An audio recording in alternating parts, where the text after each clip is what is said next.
Katya Leonard. I'm the Water Quality Program Manager at Valley Stewardship Network.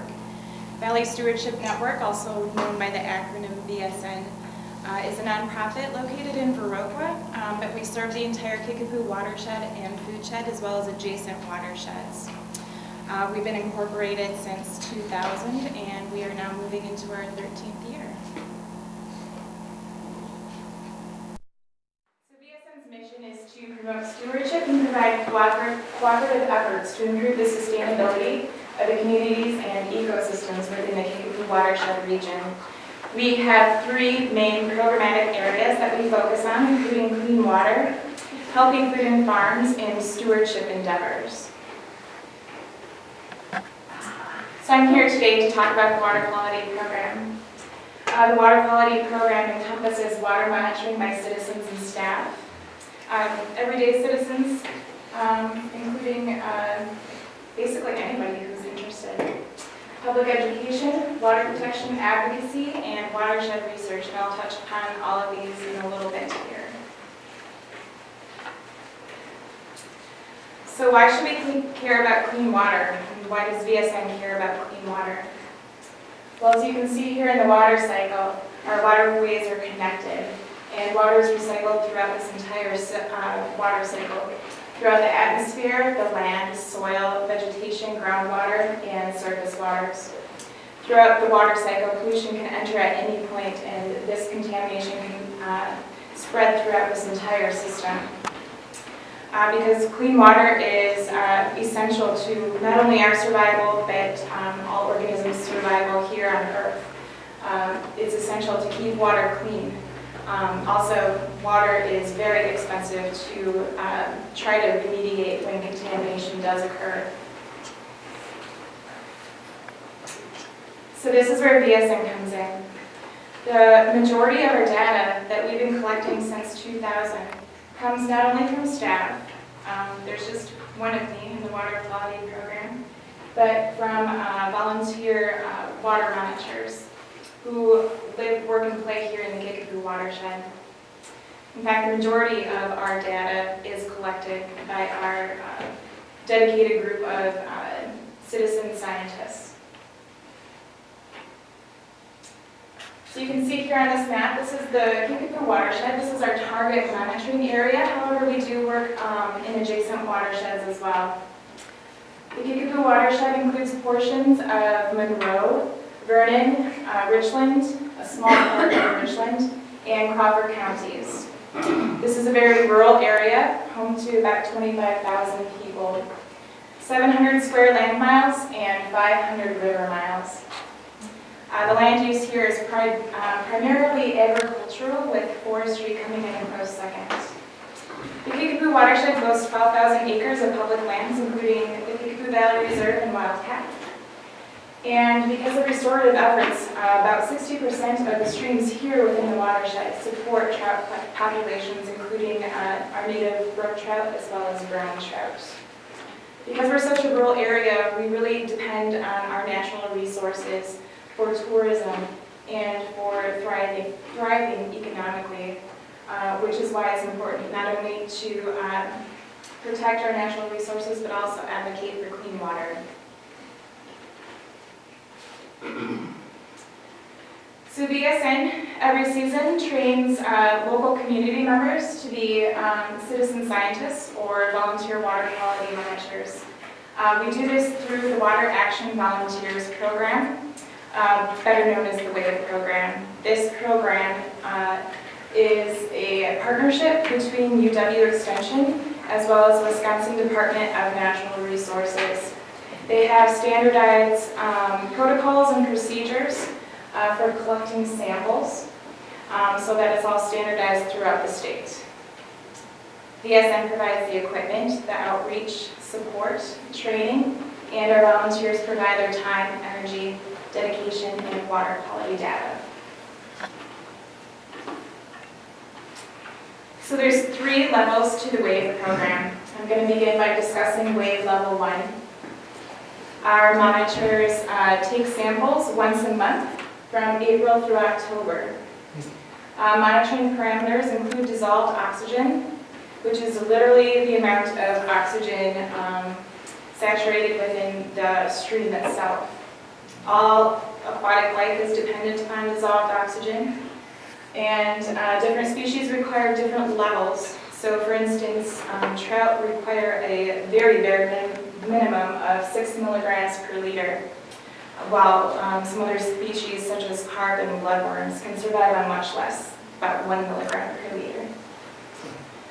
We use more basic introductory equipment, and with dissolved oxygen, we use this basic chemical testing kit.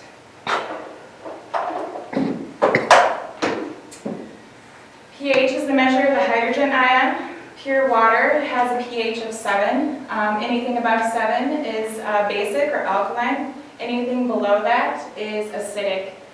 Here in the Driftless region, because of our limestone bedrock, we typically have slightly basic pH levels.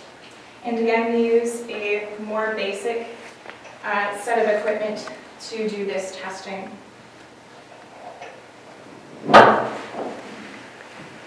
Our monitors also test for transparency, which is how clear a water sample is. It measures the amount of turbidity or suspended sediments found within the sample. So we actually use this transparency tube and take a sample. And at the bottom here is a black and white Secchi disc, and you just let out water until you can see that black and white Secchi disc. Typically here, most of our streams are pretty good, and sometimes you don't even have to let out any water before you can actually see the Secchi disc. We also test for stream flow, which is the volume of water moving past a cross-section of a stream. So the height, the length, and the width of water moving past a cross-section of your stream. This is important as stream flow affects the shape, the size, and the course of the stream, and affects what species can live in that particular stream. Stream flow changes with the season, especially with heavy snowmelt and rainfall, as well as drought. We also test for in the spring and again in the fall for macroinvertebrates. Macroinvertebrates are aquatic bugs and critters. These are living indicators of both long and short-term pollution events, as you're not going to find certain species in waters that are polluted. For instance, they have these aquatic bugs and critters divided into 4 separate categories depending on their tolerance to pollution. So you have sensitive, semi-sensitive, tolerant to pollution, and semi-tolerant to pollution. Healthy streams, you're going to find bugs in all 4 categories. And the final thing that's tested by our monitors is habitat assessment, and this is done once, usually in the fall. This is basically answering a series of questions to see if there's been any changes noted from year to year. This is useful to indicate whether or not, for instance, if a parking lot has been constructed near a stream, there might be more runoff, which might indicate poor water quality. Many of our volunteers, after a year, decide to step up their knowledge to wave level 2.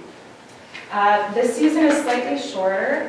Our monitors sample monthly from May through September. However, many of our monitors do it much longer than that, sometimes year-round. It uses much more sophisticated equipment. In fact, it's the same equipment that the Wisconsin Department of Natural Resources uses. We also use the same protocols. Because of this, the research collected by our volunteers can be used not only in VSN's research, but the DNR's research as well. So level 2 doesn't test as many parameters if they choose not to. We use this to test for dissolved oxygen. This is a DO meter. We test for pH with a pH meter. We test for transparency using the same tube. And then this little thing here is a thermistor, and believe it or not, it holds a lot of data. So we tie these to heavy railroad ties, deploy it into a stream, and this records temperature on the hour every single hour until we take them out of the stream and download all the data.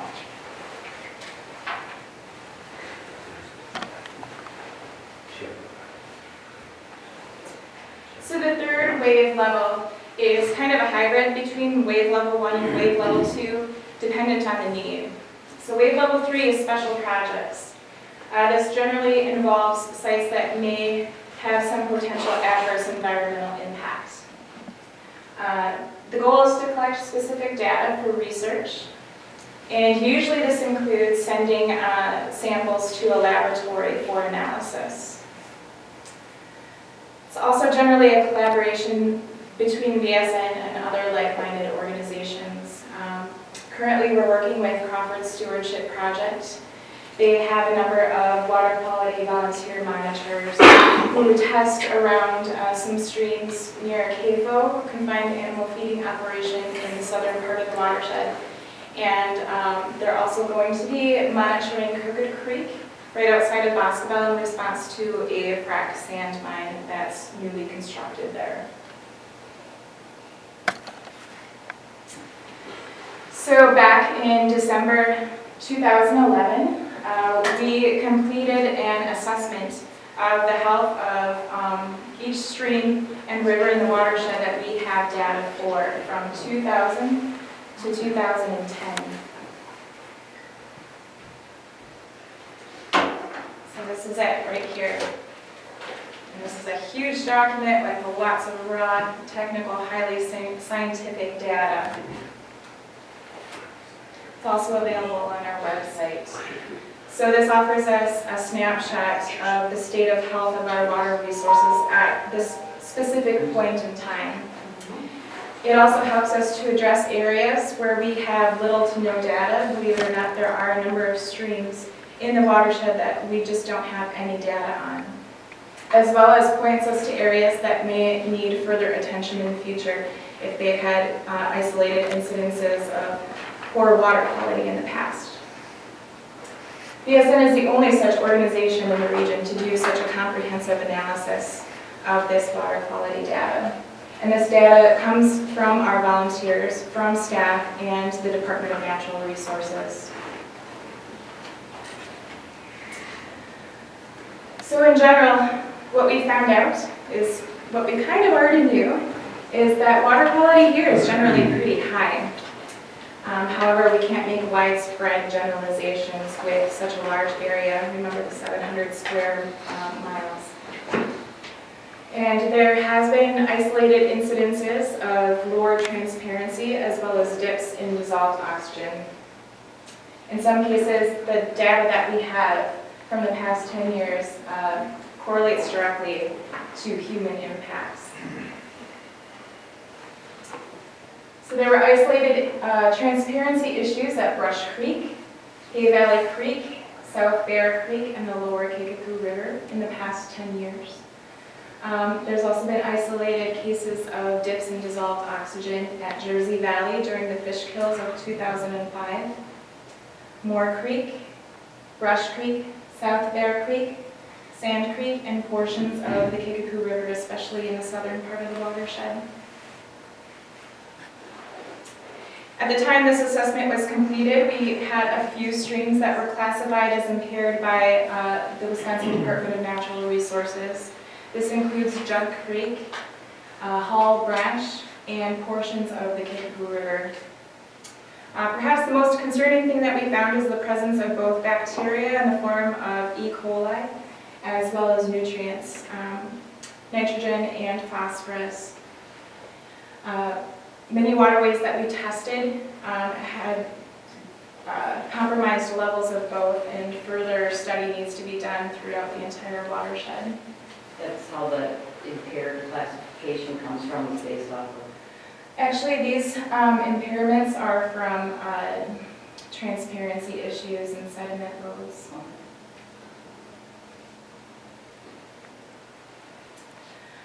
So we have Karstic Topography here in the Driftless region here in the Kickapoo watershed.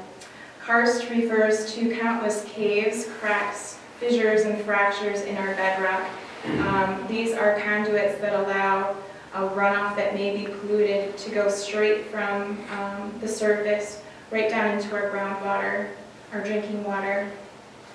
So in preliminary studies that we've done, we tested some springs in the area for nutrients. And in certain springs, we found that nutrient levels were actually higher in those springs than in the streams that they feed. What this means is that the groundwater is more contaminated than the surface water itself. Again, this is our drinking water. Other conclusions is that heavy flooding, if you remember the two 100-year floods back in 2007 and 2008 occurred, and they correlated directly to poor water quality and severe economic and environmental damage. As we move forward, drought patterns will also likely have some sort of impact on our waterways here in the Kickapoo watershed.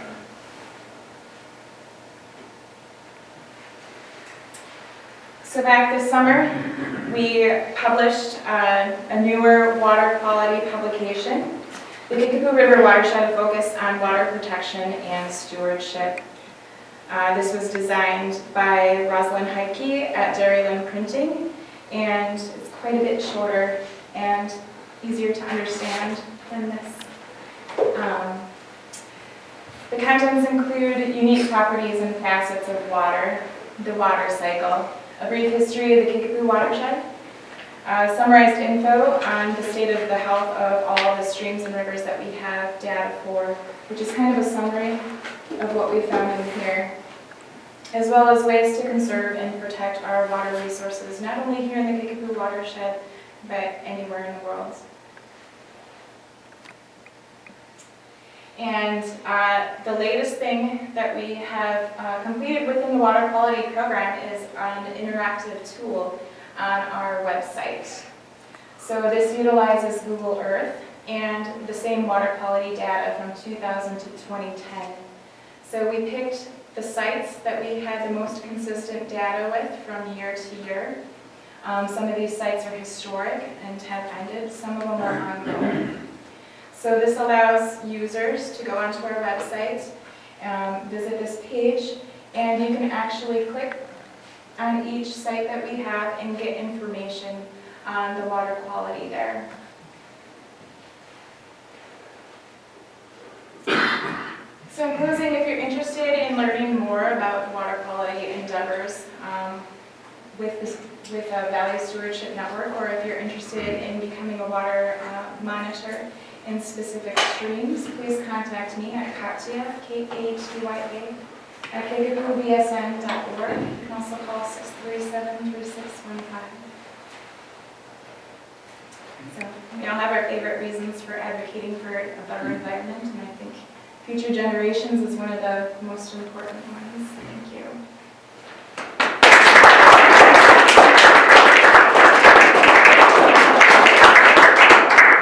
Does anyone have any questions for Katya while Jeff is setting up his presentation? Yeah, thank you. You said carp and bloodworms can live in water with as little as 1 milligram of dissolved oxygen. Certain species, yes. Okay. And trout requires 6. A bare minimum of 6. A bare minimum of 6. When they're spawning, they require higher levels. And I have no idea what's a lot of oxygen. Is there such a thing as a reading of 12? Yes. 15, 20? So. Yeah, typically. What does 6 tell us? 6 to 9 is a pretty good range. That's a good range of dissolved oxygen. I'm just sort of curious, is 6 ample for trout, or is just the bare minimum? It's the bare minimum, yes. Would that have, I don't know all that much about the stocking of trout, but without trout being able to reproduce as much, does stocking trout streams, is that kind of, do we do that because some of our streams don't have enough oxygen, so they have a hard time with the spawning and the reproducing in the streams, or is it just Well, that's probably a better question for Jeff. Do you think the water quality is getting better or worse? Well, it's Over your definitely gotten better over time. So there was a lot of restorative efforts back in Coon Valley, back when the Dust Bowl had happened. So we changed a lot of our agricultural practices here on the hills and valleys, so that there was less erosion and less topsoil removal into our streams. So from there on, our streams have gotten drastically better. Well, how about during the time frame when you've been testing it? Are you seeing any improvement in the 10 years? Excluding 2007, 2008, and possibly part of 2009. Sure. That's hard to say. We really need more consistent data to be able to make that conclusive of a determination, especially throughout the watershed. Like I said, there's a number of streams that just don't have any data associated with it at all. Some streams get better over time and some don't, and some stay the same. So it's kind of hard to give you a clear answer, I guess. I thought maybe with all the testing that you would be able to say, now our auctions are getting better, we're getting less nutrients in the water or something, but 10 years ain't long enough, you know. No, Okay. it's a brief moment in time, yes. Who gets basically alerted when things are, just the DNR, is that who our go-to people are? The DNR and the Land and Water Conservation Departments, your local county, Land and Water. Could you talk generally how groundwater moves? I've heard that you can have your well tested and, maybe certain test results show up and then tested days later and not get the same results. Is that just, how much does our groundwater move around and from what distance? That's a really good question. Groundwater typically moves pretty slow. However, like I said, with the Karstic Topography, it can be fine one day and you can have a really heavy rainfall and let's say your neighbor kind of just put manure out in the fields and that can contaminate your well, within a matter of days. Of all the testing that you've done in the watershed, is there like a stream that consistently is like one of the top as far as clarity, nutrients, oxygen, sort of like a model stream? If we're going to go out and look at one, let's say someday go fishing or hiking, do you think consistently it's been Reed's okay? Creek has generally been a good stream. Danger Creek as well. Do you have? Cease branch is often used as a standard. Okay, so Paul Hayes is one of our long-term water quality monitors. He's been here much longer than I have actually. Testing waters here in the Untitled watershed. Yeah. Thank you, Thank you. You're gonna ask a lot of questions. I'm not a fish biologist, so. I got this job because of, prior to working for Trout Unlimited, I worked in Vernon County as a county conservationist. And so part of the things that I enjoyed the most was doing stream restoration projects. And when this job came open in the Driftless area, the entire Driftless area to promote stream restoration and work with groups in the upland watersheds, I thought, boy, that's the job for me. So, and we're Vernon County, we're pretty much right in the heart of the Driftless area, so it works out really nice to work out of my house and do so. So this is the Driftless area. I've been working with Trout Unlimited for 6 years. The idea of the program is to accelerate stream restoration, and we'll talk a little bit about that tonight. And then also to work with groups like we have with Valley Stewardship Network on the upland watersheds, because our streams are only as good as what our watersheds are. So every opportunity we can, we work up with the groups on the upland watershed part. You told me which one to push here, but this is like home with the controls. That's like when the kids left, I tell you, I was lost. Okay, there you go. So this is why Trout Unlimited has chosen the Driftless area as a target area. It's a little bit hard to see, but those dark lines represent trout streams. We have one of the, this is very unique. Anywhere else in the world, we have such a high concentration of cold water streams here, right in the Driftless area. This happens to be on the west part. Over 4,000 miles, over 600 cold water streams. Somebody had a question about whether our water is improving. Trout are an indicator of water quality, just like macro invertebrates, she was saying earlier. And we are finding as we do more and more surveying that our streams are going up in class. So we are still seeing a continual increase. Now, with climate change and things like that, we may start to see some of this, and as more and more of our row crops come in and we see a loss of our CRP, we may start to see this decline, but it has been a steady climb. So, I mean, one of the things I try to stress when I talk to any group in Vernon County is you really have a beautiful resource right out your door. I'm amazed when I talk to high school groups and ask for a show of hands how many people fish, and it's hardly anybody. During the summer, I literally have almost daily calls from people coming from Chicago, from Janesville, Quad Cities, and they're coming up here for 3 days to fish our streams. We've got small streams for brook trout, we've got large streams like the Kickapoo, which, you know, maybe 10 years ago I don't think they were finding trout in the Kickapoo, but now they are. And so we've got a very unique resource right outside our door. She was talking earlier a little bit. I mean, this is the brook trout, very beautiful trout. Probably, I've never seen one at 18 inches, but I know there are 18-inch brook trout out there. I've never caught one. And then the German brown. This is the native trout to the area. The brown trout was introduced, actually, when the brook trout was almost totally extinct. They brought the brown trout, I'm thinking that's the resource that we needed to do to keep a trout fishery here.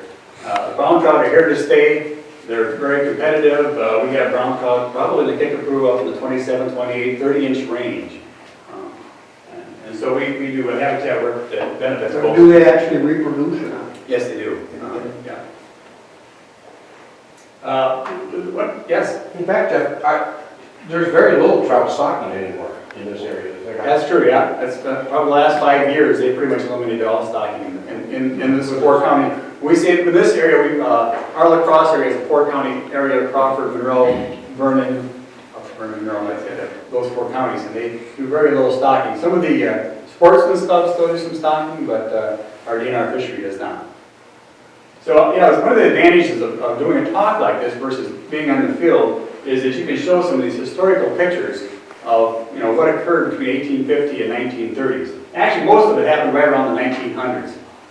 The landowners and the farmers that farmed this area, they farmed it for about 50 years, these prairie soils, and then you were able to get by with, you know, some minimum erosion. But around 1900s, you know, the compaction, lack of nutrients going back out there, lack of conservation, these hills literally, you know, unraveled. I mean, that's a horse up in the upper picture there. And a lot of these are from the Coon Creek watershed area.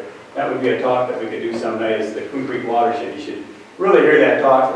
If you're in the Vernon County area, you really should know about the historical watershed. That the first large-scale watershed in the nation was right up here in Coon Valley.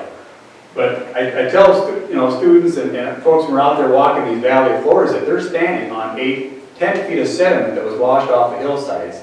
And until you see those pictures, you know, that's a picture of a pasture which you would not think you'd see much erosion on. And that's the kind of erosion that was occurring back in those days.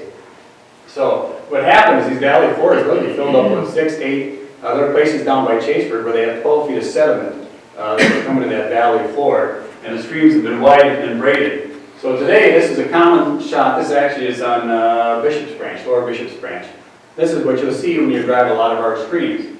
This original topsoil is probably right about in this area here, and this is all added silt that's been washed in from the ridge tops.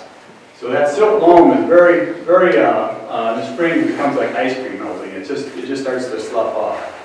And we have found when we had a Middle Kickapoo watershed in Vernon County, we did a complete inventory of all the soil sources of erosion coming into the stream. We were finding in some of our sub-watersheds that 85% of the sediment was coming right off of the stream banks. So water quality-wise, that's, you know, it's a major direct source. We know what to do. We know what the solution is to fix these banks, and that's to pull these banks back, pull those banks back, seed them down, and basically they'll take care of themselves. When we're doing that, we also try to, on these trout streams, we try to incorporate habitat for trout. We use a wooden structure that provides overhead cover for trout. For the most part, we've got good food sources in our streams. They're cold, they have oxygen. The water quality is pretty good. All we're lacking is this overhead cover for trout, and we can increase the carrying capacity of that stream by as much as 10 times. So we've got some places in the driftless area, we have as many as 3,000 fish per mile. We have people come from outside the driftless areas, they just can't believe the numbers of fish we have. This is a picture on the West Fork, actually it's Jay Thurston fishing, and typically this is what our projects look like after several years. They grow up and grass up. I think we do a much better job of pulling the banks back than some of the previous projects. I can look at Paul here, when the project we did on Paul, I think now we would probably would have pulled those slopes much further back. That's probably where we get our best bang for the buck, is by pulling those slopes back. So this is actually up on Timber Coulee, where you can actually go out and see the different stages of what a habitat structure looks like in place. So the river is quite wide. We put the structure in to narrow it up a little bit. And there's the wooden structure put in place. And this structure is called a lunker, which stands for Little Underwater Neighborhood Keepers Encompassing Reattacking Samonas. Samonas, there we go. So this is what it looks like. These wood structures are put in place are virtually rock resistant. They get underneath the water, and unless they're exposed to air, you don't see much decomposition.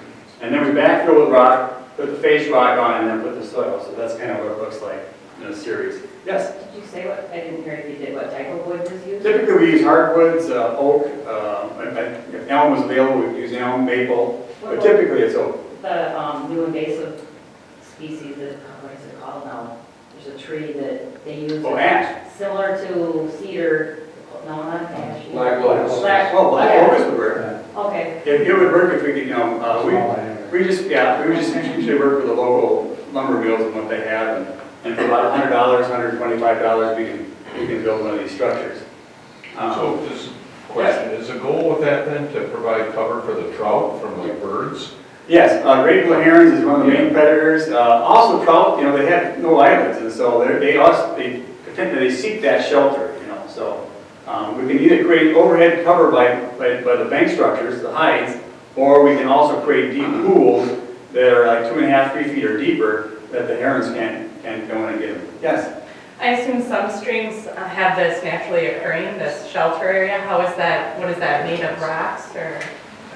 Oh, the sheltered area, do some streams have that, naturally? Yeah, in fact, I'll show you some pictures actually, just coming up on this one.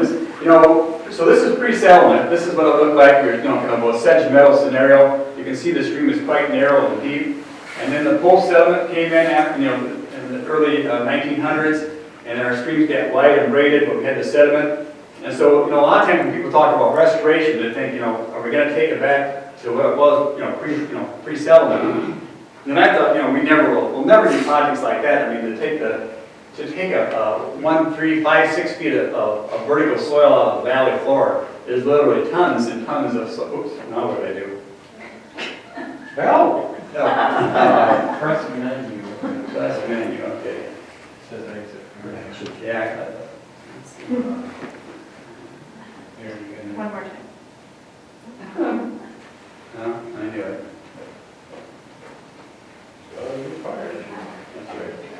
You said.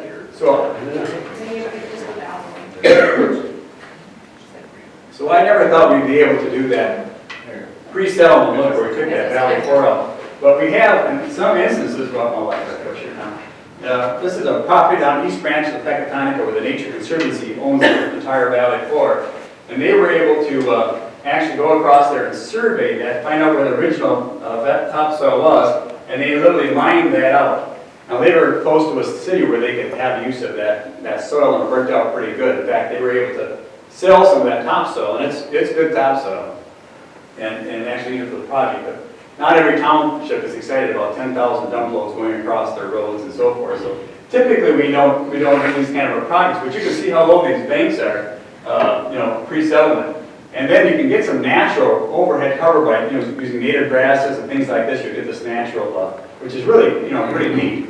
But typically that isn't the kind of a project we do. This is just above Bloomingdale, and this is a before picture here. You can just see this big cottonwood here, and then this is afterwards. So you can see there's a lot of bank sloping going on there. We typically take out the shallow rooted invasive trees like box elders and things like that. This is a large flood control dam in Vernon County. We call it Duck Egg. It's like a $6.2 million structure. And I remember back at when I was county conservationist, I took the county board down there and I thought, And this is the most grossly overbuilt structure I've ever seen in my life, you know. We'll never see water behind this structure to go over this. This is what they call an emergency spillway. So before the water goes over the dam, this is a safe way for the water to go over that dam. This is a king-size cab. This is a full-size tractor. That tube is 48 inches in diameter. Just to give you an idea of the scale of that dam. This is 2007, I think, flood. Never say never, I guess. So we're seeing some unbelievable storms, you know, that we've never seen before. Look at the head cutting in Vernon County in this one stream that I took a picture of. Maybe that was Yellowstone. I'm sure. But this is kind of, you know, one of the things that we do in our projects is we take a lot of the trees out of that riparian corridor. You know, and historically, this, historically, this was a very open system in Vernon County. We didn't have the trees that we do today. We're finding that, you know, a lot of the erosion that's occurring along our streams are where, where we've got a lot of the box elders and trees growing up. This is just, this was down the tributary going into Reeds Creek after the 2007 storm. We didn't have a project going here, but it just shows you, you know, when you get these shallow rooted trees, they get tipped over. The water hits them, they come free, they start, you know, ramming down through the project area. You also don't see grasses in there. You know, the trees, you know, shade out the grasses and you get the broadleaves. So typically what we do is we remove a lot of those trees in that riparian corridor except the good trees. Or if we've got a landowner, that's, you know, excited about prairie or something like that, we can work with them on that too. Actually, this was actually a video. I don't have it on here, but this is a video of about an 8-foot oak tree coming down through that creek. This is a 2007 storm, just before we did a project on Big Spring. This is what it looked like after the storm, and then this is what it looked like after the project. You know, again, you can see the banks are way pulled back. It's pinched up a little bit. And then this is after a storm, and I think it does a great job of kind of showing, you know, how we want these streams to respond to the storm. You can see the flooding event up on the hillside there. But that, you know, pulling those banks back gives a chance for the water to, you know, to dissipate, come up that slope, spread out, and then go back in. You know, as it is now, a lot of these banks are vertical. You can just imagine any kind of debris coming down here, hitting those banks and causing tons and tons of erosion. You know, and also if you've got a tree coming down in this kind of event, it has a chance to roll up onto the bank. So this is a picture of Timber Coulee after that same major flooding event. Timber Coulee's got a lot of grazing going on, and grazing is one of the practices that we do like to work with landowners on. A managed grazing scenario where they get the livestock in, use the resource, and then get the cows out. It helps keep the brush out, and it keeps it in a grass situation. It works really quite well for what we're trying to do. Just had to show this picture. This is a picture of Vernon County. The blue streams are Class 1 natural reproducing trout streams. And then also the other colors are also trout streams, Class 2 and Class 3. Class 2 is a stream that has trout, some reproducing trout, but there's probably something there that's lacking. Maybe it's the overhead cover, the structures that we talked about. And then Class 3 is one that, you know, probably needs some stocking to continue to be an active trout fishery. But I mean, what a resource.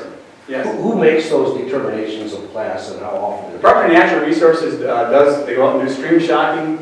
They use the fish as an indicator, and they've got certain areas that they do that year after year. But they're finding that a lot of these classes are going up so far. In my project, we work with a lot of groups on funding. Typically, we work with landowners on projects where we have an easement. We try to cover 100% of that landowner's share.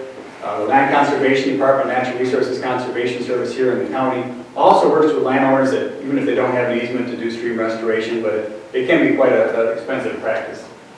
Minnesota has a sales tax that generates about $82 million a year for natural resources. So we've got about $10.5 million in grants in Minnesota right now that we're working on. So.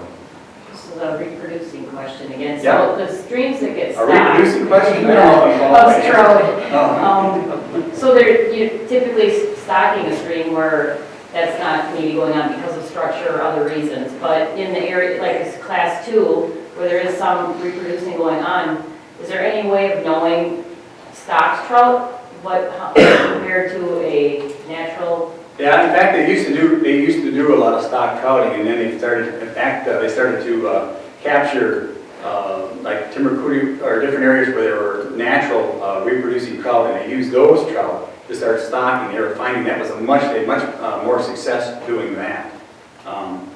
So that's been a very successful program. But really, I think it's been about 5 years, and the DNR has not been doing any stocking in our area. And then, because the color of the meat is different, that's. Yeah, you do see that. You can, a lot of times when you catch a stock fish, it does look different. It's a lot paler, and whereas a natural reproducing trout or native fish is a lot dark red. Yeah. Don't ask me any more fisheries questions. Okay. I'm just exhausted, my whole Just to give you an idea, we've got about 17 chapters that work in the Driftless area. We've got 4 chapters down in the Chicago area that come up here continually and raise money and do projects up in the Driftless area. Janesville and the Southeastern chapter all does a lot of work up in the Driftless area. They fish it, and they also come up here and work here. Part of the things that they do is to build these habitat structures. You still got a trailer in your garage, Paul? Not anymore. But these chapters have, I call them little SWAT teams. They've got their trailers, they've got pneumatic nailers, generators, all the power tools, and we'll get a group together. We'll start at 9 o'clock, and by noon we can build about 50 of these structures, have lunch, and then go fishing. So there's an opportunity if you want to get involved. We have these work days throughout the summer. They're really kind of more of a social event than they used to be. It used to be the kid nails would be flying around, and they would be pretty dangerous work days, but now they even let me use the power nailers and stuff. It's kind of fun, and nice lunch, and it's a chance for you to go out with somebody that knows the waters and do some fishing. So they're fun events. It's not all about big fish. I mean, I think we all like big fish, but it's not all about that. In the Driftless area, and I don't know if you've had any herpetologists or anybody speak in the past, but we've got a very unique area for plants and wildlife species in the Driftless. So must have been about 8 years ago, we had a landowner down here in the Westport, Tom Lucas. We were doing a stream restoration project. He says, Jeff, I like the stream work you're doing, I like the trout work. He said, but what can you do for non-game habitat? He said, I like the turtles, I like snakes. And I said, I don't know, Tom. I said, it's totally not my area, but we bought a state herpetologist, Bob Hay, and we started looking at what can we do in the streams when we do our stream habitat. And we created a Driftless habitat guide with a variety of habitat practices, snake hibernaculus overwintering. So for snakes, for turtles, and a wide variety of practices. So folks like myself that do stream restoration have a book with different ideas on how to make additional habitat for non-game species. This is a picture of the Westport. Typically we're going to do a stream restoration project. The first thing we're going to do is take that big snake out of the water. But we know certain birds will use that, called the kingfishers. Turtles will hibernate as much as 3 months out of the year underwater. They're able to capture oxygen and slow their metabolism down. So there's a lot of species that we use that habitat. But it's going to cause a lot of erosion, and the other thing is it's going to be there 1 year, and the next year it may be gone. So the idea was to try to create some habitat that was permanent, that would be non-erosive and create some, the habitat for these species.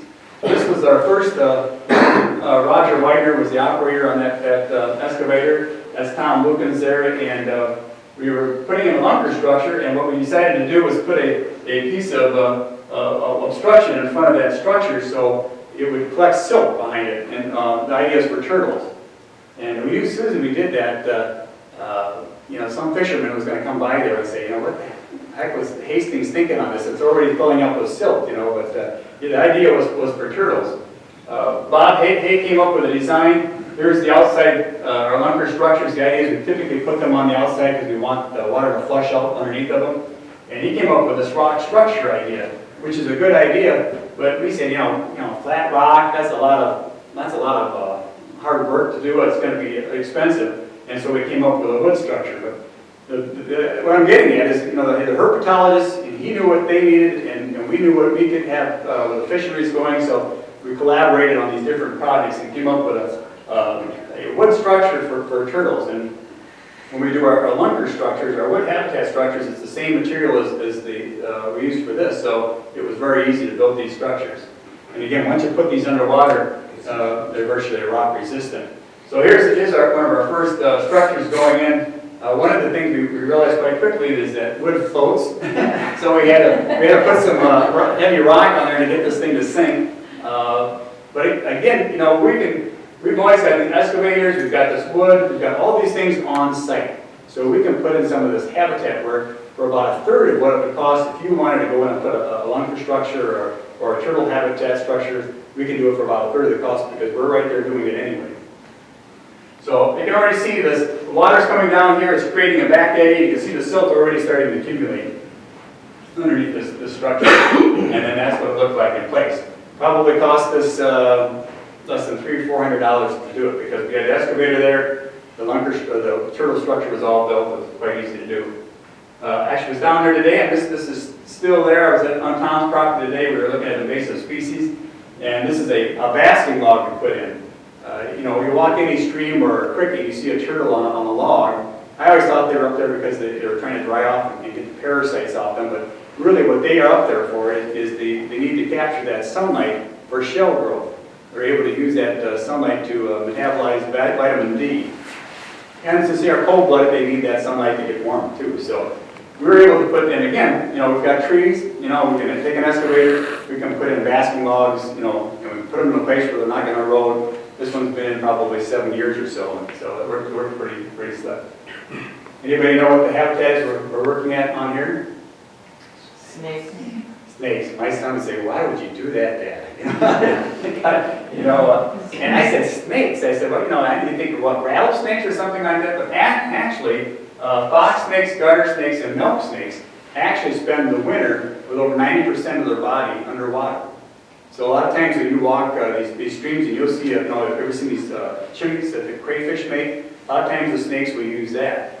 Again, this is real easy for us to do. An excavator there, we dig a trench, we put in some fabric. This fabric allows the water to go through, but not the soil. We make kind of a burrito or whatever you want to call it there, and provide a chimney for the snakes to get down to that saturated water zone, and you cover it with 5 feet of soil, and you've got a hibernaculum for snakes. Now, not everybody's going to want a hibernaculum for snakes, but we put in a number of these. And I asked Bob Hazel, I said, "How many snakes would you expect to be in it?" He said, "Well, once they find it, we're going to count like 600 garter snakes, and there'll be over 1,000 snakes could overwinter in these things." So. But how would you ever know if they're using it? Well, and that's a good question. Right now, we've contracted with a couple different universities and stuff like that, students. We're going to try a couple different things. We're going to try, I said, how many motion cameras are available in the spring?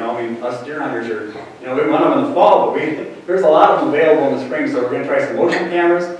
And you can also do, just like they used to do with grouse and stuff like that, there's a way to catch them into a box and see them. But they're going to be coming out at a certain time in the spring, they'll really be coming out. So, but you're right. Just like the snake hibernaculus, turtle hibernaculus, we need to really kind of now see what are they being used. We're coming up with our second edition of this habitat guide this spring. And one of the things we've done to that is modified some of the designs. We've developed a matrix on where it's appropriate to put some of this habitat in.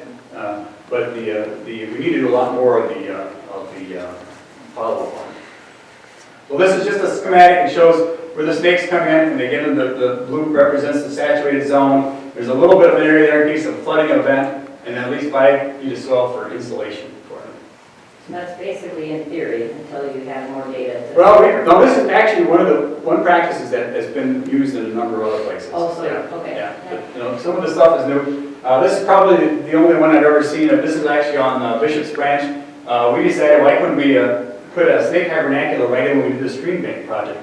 There's your saturated zone, an area that's safe, and then this is where the chimney is, right up here. So they come in into the saturated zone and you can use it. It's the only one that we've done so far. It's kind of hard. It wants to collapse and stuff like that, but it could be done. Just like we do lunkers. Again, not everybody wants a snake hibernaculum, but it could be done.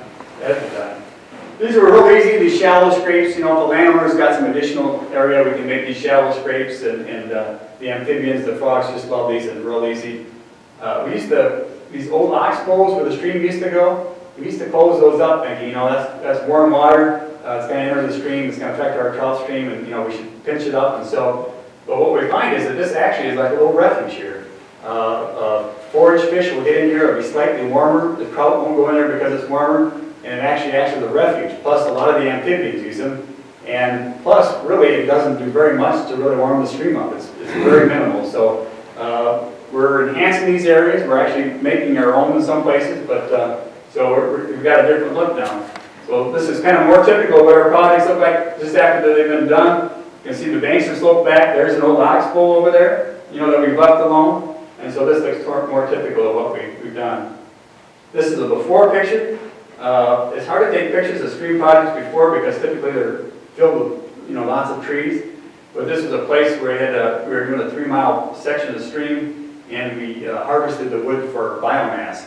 So we were able to take some bigger pictures. But that's before, and then that's after. Where's that? This is a picket over in Minnesota, just south of Winona. Like I said, in Minnesota, we've got lots of money, so we're doing major projects now. So, this is trout habitat. There's some, I've been real pleased whether it's the Department of Natural Resources or the fisheries or whoever it is, but everybody's really jumped on this non-game stuff and trying to add additional habitat, which is, just kind of exciting, and people like to do stuff different, and it's been really, really fun. Just that, before up there, the trees have been removed, and then, this is what it looks like after it's shaped. You see this, you'll see these all over, in the spring, and then after. These are just like weeks after. I mean, now it looks much more natural. I think they did kind of a landscape look at this. Just a couple more slides. I just want to mention, I know some people really get into the science and our streams. Right now, the Department of Natural Resources is using a lot of different inputs. They're looking at future effects of climate change, all kinds of different things to judge where they're going to do their future work on streams. And the whole Driftless area is being scrutinized right now. I saw one of your brochures out here in the foyer that you pick up. They've gotten all the information together, and next spring they'll start bringing it out to the public to comment on it. But they've created these report cards for each of the streams. There's Coon Creek, you'll see different names here, and they'll talk about all these, size of fish and stream habitat quality, and they'll talk about all these different things so you can really get a good idea. Paul was talking about how do you prioritize what stream to work on next, and this is what this is getting at. Who published that report card, please? This is the Department of Natural Resources. There's some brochures out as you come in, and you can go on their website and you can start to see some of the stuff. But you'll Kickapoo River, Lower Lacrosse, all these different streams you fish. This one happens to work with, I think this was future climate change. Which streams are going to be affected. Some streams are going to be affected more than others, and they don't want to put $250,000 into a mile stretch of stream if that's going to be highly affected by climate change. So they're looking at all these parameters. I think that's it. Yep. No fisheries questions. I'll be glad to answer anything else. But Vegetation question. all right. Do you see a big difference if you really pay attention to getting a mix of grasses adjacent to a project versus the reed canary? I would love, everybody would love to do native grasses on all our projects. I think, in fact, in Minnesota, it's a mandate that you use native grasses. The trouble is, unless you've got someone like Paul Hayes, it needs management. It needs to be mowed, it needs to be burned, or something like that. And then on top of that, we get these horrific storms, and they bring in the layer sediment seed, and a lot of times, all your work can be for nothing. So typically, we don't use native grasses unless we've got a landowner or someplace in our property or know where it's going to be managed. But the seeding mixture is a big controversy even today. There's a long-term management of these properties. We've done probably close to 500 miles now in the Driftless. Since the DNR started work back in the 60s. And we're all concerned about, we're always moving ahead, but we need to go back to some of these projects and do some maintenance. And I think at Paul's property, it would be fun to, the whole west fork would be fun to just take an excavator up there, and you could probably, touch that whole stream up, for a fourth of what we did, originally. But the seeding mixture is always a big controversial thing. The other thing is native grasses, and Paul will tell you, they're slow to get established, In some places, we've got critical areas where we need to get something up, and typically they don't like you to use heavy cover crops and things like that. When I did my stream, it's on the West Branch, at that time, you had to plant so much of the native grasses, and they had this mix that you used. Well, what has it been, 20, 25 years later? It's all natural. It's all same lawn as everywhere else. Parsnips and everything else. Yeah, there was a time where we offered that, had a mix in our office, and we were trying it and come up with all kinds of trying to be. But with flooding and everything. It's a real tough one. Paul will tell you, he works. Nobody works that harder than he does, and it's just it's quite a battle. What's the year-to-year change, for example, maybe you don't know this, but the DNR's budget for easement purchases, for example? It depends on the programs. There are years when they have stewardship funds, state programs, and they can really be robust, and then there are years where it's pretty lean. The habitat work is done mostly through what they call trout stamp dollars, but what they're finding is, the trout stamp dollars are pretty consistent year to year, but expenses keep going up, equipment costs, fuel costs, and so it doesn't go as far. So actually, this week we're working on a memorandum of understanding, trying to get them so we can use farm bill dollars on some of these projects. Have the landowner sign up for the farm bill dollars. We use those dollars and the trout stamp dollars, and then we can get the project done. So we're trying to help the DNR stretch out their trout stamp dollars by using federal farm bill dollars. We just wrote a Driftless area landscape initiative for the area, and now I'm getting myself into talking a long time. I don't want to talk, but it's additional farm bill dollars for the Driftless area, and it was approved. So we're going to see some additional dollars coming in for prairie, woodland management, and cold water stream restoration for private landowners. So we're pretty excited about it. Thank you. Yeah. I might have heard you ask me a question. Well, this is two non-game species I feel bad about. Yeah. Bank swallows and the kingfishers. Has anyone? Yeah, we just made our first swallow kingfisher mound in Minnesota. Awesome. Yeah, we had a huge bank, and it had probably 80 swallow nests in that. And I thought, oh my God, this is going to be, it's going to be terrible. I mean, I don't feel right about it. So I went over in the spring, and I was going to cover the bank with a netting so they wouldn't build there. And I went over, and the bank had totally collapsed. You couldn't see a swallow nest anywhere. And it was just got me to thinking, it's just like all the other habitat. I mean, it's good habitat one year, but it could be terrible the next year. And the thought was, we pull these banks back, we got all this excess soil. What about if we put it off where it isn't going to get flooded, compact it, and then make a sheer wall? And so that's what we've done. I got a fish pond out, it's pretty cool. Now, trying to establish a sheer wall is totally against what we typically do, so I'm thinking about, the bottom layer should be clay, and they build in the lens area anyway. Maybe it could be clay and just but Bob Hay came up with the idea. We kind of figured out how to do it, and so we're trying to do that. So, yeah, I was glad I had the answer for that one. Anyone else? If you're a landowner and a trout water goes through your property, how do you get the ball rolling as far as, hey, I'm a landowner that is willing for anybody with any time or money to come in and improve my stream? There's two different ways. If you're okay with people fishing and things like that, and it's a good trout stream, there's a chance the DNR could take and purchase that as an easement, and then then you leave it up to them to develop it. You could also develop, do the work, but it gets quite expensive. I mean, you might want to do it in phases and stuff like that.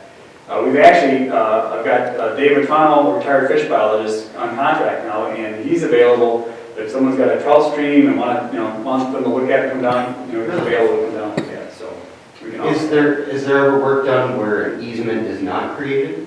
Yeah, we've got that. Tom Lucas property that I showed you earlier, that is a private landowner, and he's just done, sections, but I think it represents about 70% cost share, 77% cost share, federal government will pay, and then you have to pick up the rest. Okay.